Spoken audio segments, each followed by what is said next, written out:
हरिओम दोस्तों, स्वागत है आपका free study bye Lodhi sir के यूट्यूब चैनल पर। मैं कृपाल लोधी। दोस्तों, आज हम आपको लेकर के आए हैं प्राथमिक शिक्षक भर्ती या किसी भी राज्य की टीईटी एग्जाम रिलेटिव, जिसमें आज का हमारा टॉपिक रहेगा सभी प्रकार के बुद्धि परीक्षण तथा बुद्धि परीक्षणों का इतिहास। दोस्तों, एक अपील है, यदि आप हमारे चैनल पर पहली बार विजिट कर रहे हैं तो प्लीज हमारे चैनल को सब्सक्राइब कर लें, साथ में आए बेल आइकन पर क्लिक करें ताकि सबसे पहले नोटिफिकेशन आपको मिलता रहे। दोस्तों, हम मैथ्स, रीजनिंग, जीके, साइंस और शिक्षक भर्ती परीक्षा से रिलेटिव वीडियोस को अपलोड करते रहते हैं। आप हमारी प्लेलिस्ट में जाकर के देख सकते हैं। तो बगैर देर किए हुए आइए स्टूडेंट्स प्रारंभ करते हैं आज का टॉपिक। और एक बात आपको बता दें, ये बुद्धि से संबंधित हमारा पार्ट फर्स्ट रहेगा, जिसमें आज हम आपको बताने वाले हैं बुद्धि परीक्षणों का इतिहास और सभी प्रकार के बुद्धि परीक्षण। दोस्तों, कई बार क्या होता है कि जो बुद्धि परीक्षण होते हैं ये मुख्यतः दो प्रकार के होते हैं, जैसा कि आपको पता होगा, नहीं पता होगा तो आगे हम आपको अभी बताने वाले हैं कि जो बुद्धि परीक्षण होते हैं ये मुख्यतः दो प्रकार के होते हैं। एक होते हैं सामूहिक और एक होते हैं व्यक्तिगत। स्टूडेंट, सामूहिक का मतलब क्या होता है? सामूहिक बुद्धि परीक्षण का मतलब होता है जो समूह में होते हैं, मतलब एक साथ बहुत सारे बच्चों के या बहुत अधिक लोगों के होते हैं। ठीक है, ये सस्ते होते हैं और इनमें कम समय लगता है, लेकिन ये प्रमाणिक नहीं होते। ठीक है स्टूडेंट्स, प्रमाणिक कौन से होते हैं? जो व्यक्तिगत होते हैं और मुख्यतः भाषिक होते हैं। ठीक है, तो अभी हम आपको आगे बताने वाले हैं कि कैसे क्या इनके प्रकार हैं और बहुत अच्छी ट्रिक के माध्यम से आपको हम बताएंगे। निश्चित रूप से आपको सभी याद हो जाएंगे। तो आइए प्रारंभ करते हैं बुद्धि परीक्षणों का इतिहास। तो सबसे पहले जान लेते हैं कि सबसे पहले बुद्धि परीक्षण के प्रमाण कहां मिलते हैं। तो महाभारत कालीन भारत में यक्ष व युधिष्ठिर का संवाद आपने सुना होगा। यक्ष ने युधिष्ठिर से कुछ प्रश्न पूछे थे और उसके जो 4 अन्य भाई थे वो बता नहीं पाए थे और युधिष्ठिर ने उसका सही आंसर उन प्रश्नों का दिया था। तो यहां सबसे पहले हमें प्रमाण मिलते हैं महाभारत कालीन भारत में। अब हम देखते हैं स्टूडेंट्स, यदि कभी आपको ऐसा प्रश्न आ जाए कि बुद्धि परीक्षणों की शुरुआत कहां से होती है, तो आपको कहना है बुद्धि परीक्षणों की शुरुआत यूरोप से होती है। ठीक है, इसमें जितने भी अधिक जो प्रयोग हुए हैं ये सर्वाधिक यूरोप में हुए हैं और शुरुआत भी यूरोप से ही इसकी मानी जाती है। सबसे पहले स्टूडेंट 1772 में स्विट्जरलैंड में, मतलब यूरोप में ही, शारीरिक लक्षणों को बुद्धि का आधार बताया था। तो किसने बताया था? यहां आपको ध्यान रखना स्टूडेंट्स, एक मनोवैज्ञानिक का नाम आता है लेवेटर। किसका नाम आता है? लेवेटर। इनने क्या बताया था कि शारीरिक जो लक्षण होते हैं, मतलब शरीर के लक्षणों को देखकर इनने बुद्धि का पता लगाया था कि किस व्यक्ति में कितनी बुद्धि होती है। लेकिन ये सभी जो प्रयोग थे ये अमनोवैज्ञानिक थे, वैज्ञानिकता पर आधारित नहीं थे। ये वैज्ञानिक या मनोवैज्ञानिक नियमों का पालन नहीं करते थे, इसलिए इनको अमान्य कर दिया गया और ये सभी प्रयास कैसे रहे? असफल रहे। इसके बाद स्टूडेंट्स, ये प्रश्न जब कभी एग्जाम में आता है कि शिक्षा मनोविज्ञान की प्रथम प्रयोगशाला किस स्थान पर, कब और कहां किसने खोली थी, तो इसको जान लेते हैं। तो 1772 के बाद स्टूडेंट्स चलते हैं तो 1879 का जो सन आता है, इसमें विलियम बुंट ने जर्मनी, मतलब यूरोप के लिपजिंग शहर में, ध्यान से सुनना, बुंट ने जर्मनी के लिपजिंग नामक शहर में प्रथम मनोवैज्ञानिक प्रयोगशाला खोली थी और यहां पर उसने बुद्धि का मापन विशेष प्रकार के यंत्रों से किया था और बुद्धि मापन को आधार दिया था किसने? बुंट ने। कभी यदि आपको प्रश्न आ जाए कि शिक्षा मनोविज्ञान की प्रथम मनोवैज्ञानिक प्रयोगशाला कहां खोली गई, तो ये जर्मनी के लिपजिंग शहर में किसने खोली? बुंट ने। कब खोली? 1879 में। ठीक है, फिर इस बुंट की प्रयोगशाला से प्रभावित होकर अन्य देशों में भी प्रयोगशालाएं खोली गई। अब कहां किसने कौन सा कार्य किया देखते हैं। तो बुंट की प्रयोगशाला से प्रभावित होकर फ्रांस में किसने काम किया? बिने ने। फ्रांस, ये आपको पता होना चाहिए स्टूडेंट, जो अल्फ्रेड बिने थे यही बुद्धि परीक्षणों के जनक कहलाते हैं। इन्हीं ने सबसे पहला सफल बुद्धि का परीक्षण किया था। अभी हम आपको बताएंगे आगे। तो किसने किया था? फ्रांस में बिने ने प्रारंभ किया बुद्धि परीक्षण, इंग्लैंड में विंच ने चालू किया और अमेरिका में थॉर्नडाइक और टर्मन ने प्रारंभ किया बुद्धि का परीक्षण करना। ये भी कभी कभी आपसे पूछ लिए जाते हैं कि थॉर्नडाइक और टर्मन, पहले तो ये पूछा जाता कि ये कहां के थे और इनने बुद्धि परीक्षणों में कहां हेल्प की या कहां इनने बुद्धि परीक्षण किए। तो ये लाइन भी आप मेमोराइज कर लें। इसके बाद स्टूडेंट्स देखते हैं, अब आ जाते हैं हम 1890 के सन में। तो 1890 में एक मनोवैज्ञानिक का नाम है कैटल। इन कैटल नामक मनोवैज्ञानिक ने 1890 में पेंसिल्वेनिया विश्वविद्यालय, और ये पेंसिल्वेनिया विश्वविद्यालय स्टूडेंट्स कहां है? ये भी अमेरिका में है। अमेरिका में एक प्रयोग किया और इनने अपनी एक पुस्तक प्रकाशित की जिसका नाम था मेंटल टेस्ट एंड मेजरमेंट। इस मेंटल टेस्ट एंड मेजरमेंट में सबसे पहले कैटल ने एक शब्द का उपयोग किया, उस शब्द का नाम था मानसिक परीक्षण। स्टूडेंट्स बहुत इंपॉर्टेंट फैक्ट है ये, ध्यान रखना। यदि कभी आपसे पूछा जाता है कि मानसिक परीक्षण शब्द का जनक कौन था, तो यहां हमेशा ध्यान रखें कि मानसिक परीक्षण शब्द का जनक था कैटल। कैटल मतलब होता है पशु। स्टूडेंट, जब हम पशुओं को खरीदने लगते हैं बाजार में जाकर के, तो हम कैटल पशुओं का कई प्रकार से परीक्षण करते हैं। ऐसे करके आप इसको मेमोराइज कर सकते हैं कि मानसिक परीक्षण शब्द का जनक कौन था, कैटल था। ठीक है, तो मानसिक परीक्षण शब्द का सबसे पहले उपयोग करने वाला व्यक्ति कौन था, कैटल, 1890 में। ठीक है, इसके बाद स्टूडेंट्स एक शब्द और कभी कभी आपसे पूछ लिया जाता है, इसको देखते हैं। मानसिक माप शब्द का सबसे पहले उपयोग किसने किया, तो एक शब्द निकल के आता है, यहां परीक्षण था, यहां निकल के आता है मानसिक माप। तो यहां से आप पकड़ो, यहां लिखा है माप, और गाल्टन, टन भी एक माप होती है स्टूडेंट्स, ये द्रव्यमान की माप होती है, मीट्रिक टन, 1 मीट्रिक टन में 10 क्विंटल होते हैं। यहां माप यदि लिखा जाए कि मानसिक माप शब्द का उपयोग सबसे पहले किसने किया, तो आपको गाल्टन कह देना है। ठीक है, आगे स्टूडेंट्स देखते हैं। कभी कभी प्रश्न आपसे पूछा जाता है कि मनोविज्ञान का बंजर काल किस टाइम पीरियड को कहते हैं, तो यहां आपको ध्यान रखना है स्टूडेंट्स, 1890 से 1905 तक का जो टाइम पीरियड है, कब से कब तक, ध्यान से सुनना फिर से, 1890 से 1905 तक का जो टाइम पीरियड है, इसे मनोविज्ञान का बंजर काल कहा जाता है, क्योंकि 1890 से लेकर के 1905 तक कोई विशेष सफल मनोवैज्ञानिक प्रयोग नहीं हुए हैं। ठीक है, हालांकि ये 90 और 5 इनको इसमें छोड़ा जाता है। ठीक है, आगे अब हम देखते हैं स्टूडेंट्स, 1905 में सबसे पहले बुद्धि का सबसे सफल जो परीक्षण किया था, ये फ्रांसीसी मनोवैज्ञानिक अल्फ्रेड बिने के द्वारा ही किया गया था।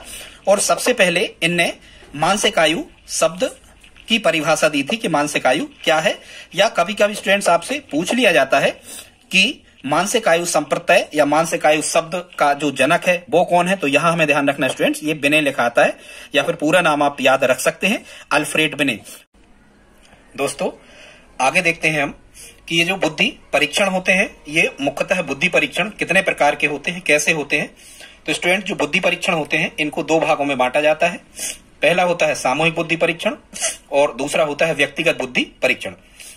स्टूडेंट, जो सामूहिक बुद्धि परीक्षण होते हैं ये समूह में होते हैं, सभी लोगों को एक साथ, और व्यक्तिगत होते हैं अलग अलग। सामूहिक जो होते हैं ये सस्ते होते हैं, कम समय लगता है, और जो व्यक्तिगत होते हैं ये खर्चीले होते हैं और इनमें अधिक समय लगता है। फिर सामूहिक बुद्धि परीक्षणों को फिर 2 भागों में बांटा जाता है, भाषिक बुद्धि परीक्षण, वाचिक या शाब्दिक, और दूसरे जो होते हैं अभाषिक, अवाचिक, क्रियात्मक या निष्पादन परीक्षण।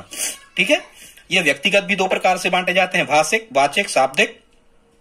ठीक है, और इन्हीं को अभाषिक, अवाचिक, क्रियात्मक या निष्पादन परीक्षण। स्टूडेंट, जो भाषिक या वाचिक जो शाब्दिक होते हैं ये पढ़े लिखे साक्षर लोगों के लिए जाते हैं, और जो अभाषिक, अवाचिक या क्रियात्मक या निष्पादन परीक्षण होते हैं ये निरक्षर या फिर कम पढ़े लिखे व्यक्ति या फिर जो विकलांग होते हैं शारीरिक रूप से खासकर, ठीक है, उनके ये लिए जाते हैं निष्पादन परीक्षण। इनमें उन व्यक्तियों को कुछ कार्य करने के लिए दिया जाता है, किसी प्रकार का कार्य करने के लिए उनको दिया जाता है, हस्त कौशल की परीक्षा इसमें ली जाती है, किसमें, क्रियात्मक में। ठीक है, और जो भाषिक, वाचक होते हैं ये शाब्दिक होते हैं, किसी भी भाषा में ये होते हैं। ठीक है, अब हम इनको प्रारंभ करते स्टूडेंट्स। तो पहला हम आपको जो प्रयोग बताने वाले हैं ये शिक्षा मनोविज्ञान का सबसे इंपॉर्टेंट प्रयोग है, और इस प्रयोग को हम कहते हैं, सबसे पहले देखते हैं व्यक्तिगत शाब्दिक बुद्धि परीक्षण, या इनको वाचिक बुद्धि परीक्षण कहते हैं, जो भाषा में होते हैं, मुख्यतः ये पढ़े लिखे लोगों के होते हैं। व्यक्तिगत मतलब अलग अलग होंगे, और शाब्दिक मतलब भाषिक भी कई बार यहां पर लिखा होता है, इनको वाचिक या वर्बल पर्सनल भाषिक बुद्धि परीक्षण इनको हम कहते हैं स्टूडेंट्स। ठीक है, तो अब हम देखते हैं इसके बारे में, बहुत इंपॉर्टेंट है स्टूडेंट्स, जो ये बिने का बुद्धि परीक्षण है, यहां से प्रश्न बनना ही होते हैं, तो हम आपको बताते हैं। ये व्यक्तिगत शाब्दिक बुद्धि परीक्षण जो था ये सबसे पहला, जो सबसे सफल व्यक्तिगत शाब्दिक बुद्धि परीक्षण, समझना ये एक एक व्यक्ति का होगा और भाषा का होगा, जिनको भाषा का ज्ञान है। व्यक्तिगत शाब्दिक बुद्धि परीक्षण सबसे पहले 1905 में बिने द्वारा किया गया, अल्फ्रेड बिने द्वारा। ये फ्रेंच भाषा में था, इसकी विशेषताएं आपसे पूछी जाती हैं, आप इनको मेमोराइज कर लें या फिर इनको कहीं आप लिख भी सकते हैं, पेन कापी उठा करके बैठ जाएं। तो 1905 में बिने द्वारा किया गया था, सबसे सफल व्यक्तिगत शाब्दिक बुद्धि परीक्षण था ये फ्रेंच भाषा में था। ये सबसे पहले व्यक्तिगत शाब्दिक बुद्धि परीक्षण था। अल्फ्रेड बिने को ही बुद्धि परीक्षणों का जनक कहा जाता है, बहुत इंपॉर्टेंट फैक्ट। इसे बिने साइमन परीक्षण भी कहा जाता है, पहले जो 1905 में हुआ था, क्योंकि साइमन जो थे ये बिने के सहयोगी थे उस समय। ये अब तक का सबसे ज्यादा या सर्वाधिक सफल बुद्धि परीक्षण था, जो फ्रांस में हुआ था, पेरिस यूनिवर्सिटी में। ठीक है, यहाँ एक चीज और आपको बता दें, अभी हमने पिछले वीडियोस में भी आपको बताया था कि जो बिने थे ये मानसिक आयु शब्द के जनक थे। आयु बिना कौन होता है, कोई नहीं होता। इस टाइप से मानसिक आयु संप्रदाय का सबसे पहले उपयोग करने वाले बिने थे। इसको हम मेंटल एज भी कहते हैं। इसी का बाद में, चूंकि ये फ्रेंच भाषा में था या फ्रांसीसी भाषा में था, तो इसी का जो अंग्रेजी अनुवाद किया था ये किसके द्वारा किया गया था, गोडार्ड द्वारा किया गया था अंग्रेजी में। 1905 सन में ही इसने अपनी परीक्षा प्रविधि प्रकाशित की थी, जिसे बिने साइमन बुद्धिमान क्रम कहते हैं। 1905 में ही बिने ने अपनी परीक्षा प्रविधि बुद्धि परीक्षण टेस्ट करने की प्रकाशित की थी, जिसे बिने साइमन बुद्धिमान क्रम कहते हैं। ये जो प्रविधि थी इसमें 3 से, कई पुस्तकों में 3 से 14 वर्ष लिखा होता है, कई में 3 से 15 वर्ष। ठीक है, आप 3 से 15 वर्ष सही माने। ये जो बुद्धि परीक्षण था ये 3 से 15 वर्ष आयु वर्ग के बालक बालिकाओं के लिए था। इसमें कुल 30 प्रश्न थे। ये सबसे पहला सफल बुद्धि परीक्षण था। अब यहां उसने बुद्धि परीक्षण लेकर के बालकों को 3 प्रकार की बुद्धियों में बांटा था। यदि कम आयु स्तर का बालक अधिक आयु स्तर के बच्चों के प्रश्न का उत्तर दे देता है तो उसे श्रेष्ठ बुद्धि वाला बालक इन्हें कहा था।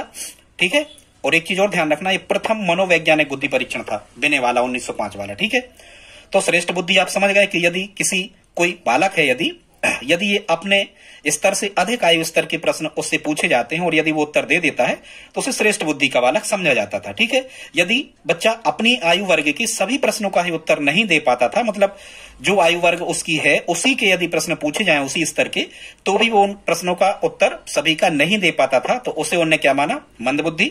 और यदि कोई बालक अपनी आयु वर्ग की सभी प्रश्नों का उत्तर दे देता था, मतलब जिस आयु वर्ग का बालक था उसी आयु के स्तर के प्रश्नों का उत्तर यदि वह बालक दे देता था, तो उस बालक को इन्हें क्या माना था, सामान्य बुद्धि। मतलब श्रेष्ठ बुद्धि, मंदबुद्धि और सामान्य बुद्धि का यह वर्गीकरण बिने द्वारा किया गया है। ठीक है, फिर एक चीज और ध्यान रखना स्टूडेंट्स, कई बार आपसे प्रश्न आता है कि सबसे अधिक सर्वश्रेष्ठ जो होते हैं वो किस प्रकार के बुद्धि परीक्षण होते हैं, तो व्यक्तिगत शाब्दिक बुद्धि परीक्षण जो होते हैं यही सर्वश्रेष्ठ होते हैं। अब स्टूडेंट्स एक चीज का और ध्यान रखना कि जो ये बिने के द्वारा जो बुद्धि परीक्षण किया गया था 1905 में, इसके बाद से जितने भी संशोधन इसमें किए जाते हैं वो सभी के सभी जो प्रयोग होंगे वो सभी के सभी व्यक्तिगत शाब्दिक बुद्धि परीक्षण ही कहलाएंगे। देखते हैं आगे स्टूडेंट्स, 1905 के बाद के जितने भी संशोधन हुए हैं बिने परीक्षण माला में वो सभी के सभी व्यक्तिगत शाब्दिक ही होते हैं। पहला संशोधन 1905 के बाद 1908 में हुआ, दूसरा 1911 में संशोधन हुआ। इसके बाद स्टूडेंट्स 1912 में अब हम आ जाते हैं, तो 1912 में स्टर्न व कोहल मानने, लेकिन यदि ऑप्शन में आपको केवल स्टर्न लिखा हो तो आप स्टर्न ही सही माने, और यदि स्टर्न और कोहल मान लिखा हो तो आप उसे ही सही माने। 1912 में स्टर्न ने ही सबसे पहले बुद्धि लब्धि शब्द का उपयोग किया। यह भी प्रश्न बहुत इंपॉर्टेंट स्टूडेंट्स, जब कभी पूछा जाता है कि बुद्धि लब्धि शब्द के जनक कौन थे तो ये स्टर्न ही थे। ठीक है, इनने सबसे पहले बुद्धि लब्धि शब्द का उपयोग किया और इनने जो बुद्धि लब्धि का सूत्र बताया था स्टूडेंट्स, वो सूत्र था बुद्धि लब्धि बराबर मानसिक आयु बटे वास्तविक आयु। आप एक शब्द याद कर लें, माँ बा। ठीक है, मानसिक आयु बटे वास्तविक आयु। यहां 100 का गुणा नहीं करना है, तो कभी आपसे पूछा जाए ध्यान रखें मानसिक आयु बटे वास्तविक आयु, ये फार्मूला बुद्धि लब्धि या मानसिक लब्धि का किसने दिया, तो स्टर्न के द्वारा दिया गया। यदि कोहल मान साथ में लिखा हो तो आप कह सकते हैं। इसके बाद स्टूडेंट्स देखते हैं 1916 में, तो 1916 में अमेरिका के स्टैनफोर्ड विश्वविद्यालय में टर्मन की अध्यक्षता में, ध्यान से सुनना, 1916 में अमेरिका के स्टैनफोर्ड विश्वविद्यालय में टर्मन की अध्यक्षता में जो बिने का बुद्धि परीक्षण था इसमें संशोधन किया गया, जिसे हम क्या कहते हैं, टर्मन संशोधन। ध्यान से सुनना, यहां से भी प्रश्न बनते हैं, बहुत इंपॉर्टेंट स्टूडेंट ये फैक्ट है। टर्मन संशोधन कब हुआ था, 1916 में हुआ था। इसमें प्रश्नों की संख्या कितनी कर दी गई थी, बढ़ा करके प्रश्नों की संख्या 90 कर दी गई थी। किसकी अध्यक्षता में हुआ था, टर्मन की अध्यक्षता में हुआ था। तो ध्यान रखना, इस 1916 में अमेरिका के स्टैनफोर्ड विश्वविद्यालय में टर्मन की अध्यक्षता में जो बिने परीक्षण में संशोधन किया गया इसे टर्मन संशोधन कहा जाता है स्टूडेंट्स। इसके अन्य कई और नाम हैं, इनको भी आप मेमोराइज कर लें। इसे ही स्टैंडर्ड रिवीजन कहते हैं, इसे ही स्टैनफोर्ड बिने मानक्रम कहते हैं, क्योंकि स्टैनफोर्ड विश्वविद्यालय में हुआ था। बिने का संशोधन है तो स्टैनफोर्ड बिने मानक्रम कहते हैं। और स्टूडेंट्स इसे ही टर्मन का बुद्धि परीक्षण कहा जाता है। मतलब टर्मन बुद्धि परीक्षण कब अस्तित्व में आया, 1916 में, याद रखें स्टूडेंट्स। सबसे पहले जो बुद्धि लब्धि का कंप्लीट सूत्र दिया जो सबसे ज्यादा प्रमाणिक है आज तक, वो किसके द्वारा दिया गया, तो वो याद रखें आप स्टूडेंट, वो टर्मन के द्वारा ही दिया गया सबसे प्रमाणिक सूत्र बुद्धि लब्धि का। और वो क्या था देखते हैं इंटेलिजेंस क्यूसेंट या IQ इसको कहते हैं स्टूडेंट्स। बुद्धि लब्धि बराबर होता है मानसिक आयु वटे वास्तविक आयु। मावा याद रखना, ठीक है, मावा खोवा। बुद्धि लब्धि बराबर होता है मानसिक आयु वटे वास्तविक आयु और गुणा ऊपर 100 या mental as upon chronological age into 100 कहां ऊपर। इसके बाद स्टूडेंट्स 1937 में पुनः टर्मन व मेटल ने जो संशोधन किया, इसी में इसे भी हम क्या कहते हैं, इसे कहते हैं हम टर्मन मेटल स्केल। और ये सभी टर्मन संशोधन या जितने भी ये बुद्धि परीक्षण लिखे स्टूडेंट्स, ये चूंकि बिने के बुद्धि परीक्षण में संशोधन है इसलिए ध्यान से सुने, ये व्यक्तिगत और भाषिक या व्यक्तिगत और वाचिक संशोधन कहलाते हैं। अब देखते हैं स्टूडेंट्स कि अब आपसे यहां से प्रश्न पूछा जाता है और प्रश्न आपसे स्टूडेंट्स यहां से क्या पूछा जाता है कि कौन सा बुद्धि परीक्षण है। एक चीज तो आप ये याद कर लें कि कौन सा बुद्धि परीक्षण है, कौन सा व्यक्तित्व परीक्षण है, कौन सा रुचि परीक्षण है, कौन सा अभिक्षमता परीक्षण है, ठीक है, कौन सा सृजनात्मक परीक्षण है। तो आज हम आपको बुद्धि परीक्षण बता रहे हैं, आगे हम आपको ये सभी बताएंगे। दोस्तों यहां तक आपने वीडियो देखा है तो प्लीज आप लाइक तो करते ही चलें। अब हम देखते हैं स्टूडेंट्स, यहां हमने कुछ ट्रिक बनाई है। सबसे पहले हम देख लेते हैं कि कौन से परीक्षणों को देखते हैं। तो सबसे पहले हम देखते हैं व्यक्तिगत शाब्दिक परीक्षण। कैसे परीक्षण, क्योंकि यहां से आपसे प्रश्न कैसे पूछा जाना है कि कौन सा व्यक्तिगत शाब्दिक है, कौन सा सामूहिक शाब्दिक है, ठीक है, कौन सा व्यक्तिगत अशाब्दिक है, कौन सा सामूहिक अशाब्दिक है, इस टाइप से। तो हमने ट्रिक के माध्यम से आपको बताने का प्रयास किया है। ट्रिक पसंद आए तो प्लीज आप कमेंट बॉक्स में लिख करके बताएं। स्टूडेंट्स ये जो परीक्षण हम आपको बताने वाले हैं ट्रिक के माध्यम से, ये हम आपको बता रहे हैं कौन से परीक्षण, ये हम आपको बता रहे स्टूडेंट्स व्यक्तिगत शाब्दिक परीक्षण, ठीक है, जो पढ़े लिखे साक्षर लोगों के होते थे, जो किसी भी भाषा को पढ़ और लिख सकते थे, ठीक है। तो यहां आपको एक ट्रिक याद रखना है स्टूडेंट्स। वो ट्रिक क्या है, व्यक्तिगत शब्दों में ना स्टैनफोर्ड विश्वविद्यालय में गॉड का मन लगेगा क्या, भगवान का मन लगेगा क्या। व्यक्तिगत शब्दों में ना, हम भगवान का नाम लेते हैं तो उनकी प्रार्थना ही तो करते हैं, वही तो व्यक्तिगत शब्द हैं। तो व्यक्तिगत शब्दों में ना स्टैनफोर्ड विश्वविद्यालय में गॉड का मन लगेगा क्या, ये सभी, ये लाइन आपको याद करना है। और ये सभी बिने के संशोधन है। बिने फार्मूला जो था, बिने ने जो बुद्धि लब्धि का परीक्षण किया था उसी के संशोधन है। ये सभी के सभी व्यक्तिगत और शाब्दिक होते। यहां बिना लिखा है स्टूडेंट तो बिना से बन जाएगा बिने का बुद्धि परीक्षण। फिर यहां स्टैनफोर्ड लिखा तो इससे बन जाएगा स्टैनफोर्ड विनियमान क्रम, ये स्टैंडर्ड रिवीजन, ये टर्मन संशोधन 1916 वाला, अभी हमने आपको बताया। फिर यहां गॉड लिखा है स्टूडेंट, ठीक है, तो गॉड से बन जाएगा हेनरी गोडार्ड का परीक्षण।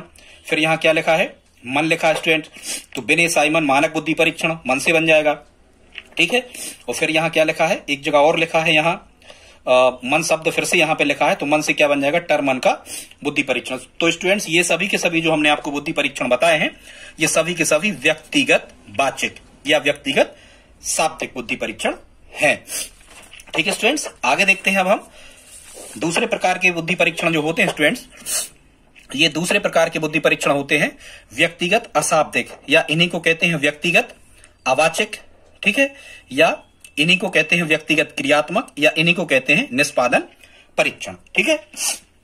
इनमें क्या होता है कि बच्चों को या व्यक्तियों को कुछ कार्य करने के लिए दिया जाता है और कार्य के आधार पर उनका परीक्षण लिया जाता है। जो लोग पढ़े लिखे नहीं होते हैं या विकलांग होते हैं उनके ये टेस्ट कहलाते हैं।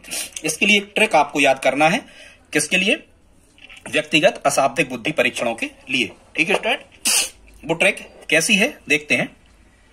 ट्रिक है स्टूडेंट्स, एक व्यक्ति भाटिया ने क्रिया से बेसलीन वस्तु की आकृति बनाई, भूल से प्रिंटर में अलेक्जेंडर की बिल्डिंग का चित्र बन गया। इतना तो आपको करना ही पड़ेगा। व्यक्ति भाटिया ने क्रिया से बेसलीन वस्तु की आकृति बनाई, भूल से प्रिंटर में अलेक्जेंडर की बिल्डिंग का चित्र बन गया। ये आपको स्टूडेंट ट्रिक अच्छे से याद कर लेना है, तभी आपसे ये बनने वाले हैं। तो सबसे पहले यहां देखते हैं, यहां क्या लिखा है, यहां लिखा है व्यक्ति और यहां लिखा है क्रिया स्टूडेंट, तो इससे बन जाएगा ये व्यक्तिगत क्रियात्मक है, मतलब अनपढ़ लोगों के हैं, इनसे क्रिया करके बुद्धि का परीक्षण किया जाएगा, ठीक है। आई होप आप इतना समझ गए होंगे। अब हम देखते स्टूडेंट्स, यहां लिखा है भाटिया, तो भाटिया से बन जाएगा क्या, चंद्रमोहन भाटिया बैटरी परीक्षण माला। स्टूडेंट्स में बैटरी वगैरह तो नहीं लगी होती है, एक बात आपको बता दें, लेकिन ये जो एक परीक्षण दूसरे परीक्षण से जुड़ा होता है, क्रम द्वारा जुड़े होते हैं, मतलब वो परीक्षण करने के बाद ही आपको अगला परीक्षण करना होता है, इसलिए इनको बैटरी शब्द का उपयोग इस क्रम के लिए किया जाता है। तो भाटिया से बनेगा चंद्रमोहन भाटिया बैटरी परीक्षण। ये सभी के सभी परीक्षण व्यक्तिगत क्रियात्मक हैं। यहां से प्रश्न आपको आता है, निम्न में कौन सा बुद्धि परीक्षण व्यक्तिगत क्रियात्मक परीक्षण है, इस टाइप से। फिर यहां स्टूडेंट्स लिखा है बेसलीन, बेसलीन से बन जाएगा बैचलर वैल्यू परीक्षण। फिर यहां क्या लिखा है वस्तु, वस्तु से बन जाएगा वस्तु संयोजन परीक्षण। फिर यहां लिखा है आकृति, आकृति से बन जाएगा आकृति या आकार फलक परीक्षण। फिर यहां लिखा है भूल, तो भूल से बन जाएगा पोर्टियस भूल भुलैया परीक्षण। स्टूडेंट्स ये भूल भुलैया टेस्ट उसी प्रकार के कहलाते हैं कि यहाँ कोई लड्डू रखा है और बहुत सारे रास्ते ऐसे बना दिए जाते हैं, काट दिए जाते हैं, यहाँ कोई चूहा है उसको लड्डू खाना है, कैसे कैसे पहुंचेगा, ये भूल भुलैया परीक्षण कहलाते हैं। तो इसके जनक कौन थे? पोर्टियस। ठीक है, फिर यहां स्टूडेंट्स लिखा है प्रिंटर, तो प्रिंटर से बनेगा पिंटनर पैटरसन का क्रियात्मक परीक्षण। क्या बनेगा स्टूडेंट्स? पिंटनर पैटरसन का क्रियात्मक परीक्षण। फिर यहां क्या लिखा स्टूडेंट्स? एलेक्जेंडर, तो एलेक्जेंडर से बनेगा एलेक्जेंडर वेटरी परीक्षण। फिर यहां क्या लिखा स्टूडेंट? बिल्डिंग शब्द लिखा है, बिल्डिंग से बनेगा Merrill Palmer block building test.